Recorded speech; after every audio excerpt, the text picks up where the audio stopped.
Ahoj, volám sa Simona. Milujem leto a všetko, čo k nemu patrí. Slnko, letná láska, letné hity a predovšetkým letné párty.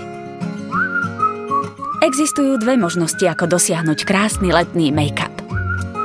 Poprvé, magické oči. Líčenie očí bude dramatické a farebné, zvyšok bude decentný.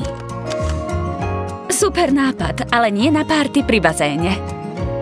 V tom prípade vám odporúčam zvýrazniť si žiarivou farbou iba pery. Choďte von a roztočte to.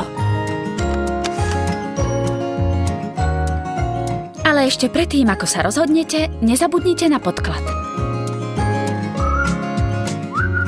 Na začiatok použijem denný krém. Pri vysokých letných teplotách použijem radšej zmatňujúci krém s ľahkým zložením. A dôležitá vec, nezabudnite si krém rozotrieť aj na krk. Pár minút počkajte, kým sa vstrebe.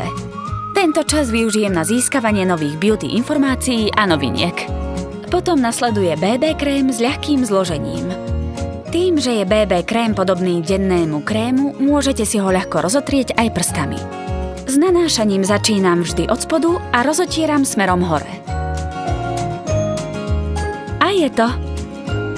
Tak, a teraz sa musíte rozhodnúť. Dramatické oči alebo radšej šťavnaté pery.